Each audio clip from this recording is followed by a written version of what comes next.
எனக்கும் என் மனைவிக்கும் சண்டை வரும். இப்ப இல்ல, 12 எனக்கு நல்ல விவரம் தெரிஞ்ச வயசு. நாங்க சண்டை போடும் போதெல்லாம் வேண்டாம்மா வேண்டாம்பான்னு அப்படி அழுவா. நாங்க கேட்ட பாடல.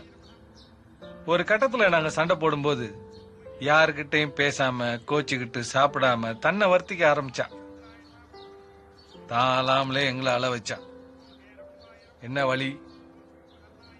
யாராவது ஒருத்தர் விட்டு கொடுத்தாதான் குடும்பம் நடத்த முடியுங்கிற நிலைமை. நான் விட்டு கொடுக்க ஆரம்பிச்சேன் சார், என் மகளுக்காக. நான் விட்டு கொடுத்தேன்னு என் மனைவி விட்டு கொடுக்க விரும்பல. அவ எப்பயும் போல சண்டை போட்டுக்கிட்டே தான் இருந்தா.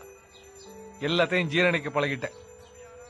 என் மகளும் அப்பா மேல தப்பு இல்ல, எல்லாம் அம்மா மேலதான்னு மெதுவா என் பக்கம் சாய ஆரம்பிச்சா. ரொம்ப பாசமா இருந்தா. சகிப்புத்தன்மையை வளர்த்துக்கிறதுனாலதான் வாழ்க்கையோட உண்மையான சந்தோஷத்தை அனுபவிக்க முடியும்னு அப்பதான் புரிஞ்சுக்கிட்டேன். என் மக என்னோட மட்டும் கரிசனமா இருக்கிறத என் மனைவியால் தாங்கிக்க முடியல.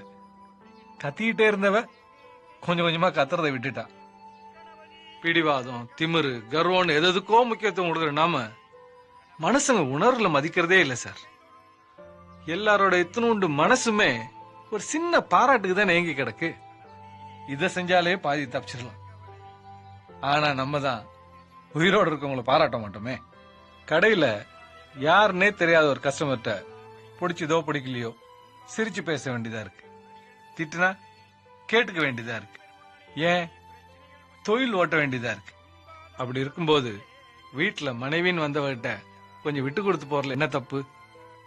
நமக்கே நாளைக்கு ஏதாவது நாய் படுத்துட்டா பக்கத்துல உட்காந்துட்டு கண்ணீர் வடிச்சிட்டு பீ மூத்திரம் அள்ள போற ஜீவன் நம்ம பொண்டாட்டி தானே. இதெல்லாம் யோசிச்சுதான் நான் என்னையே மாத்திக்கிட்டேன் சார். இது வரைக்கும் சொன்ன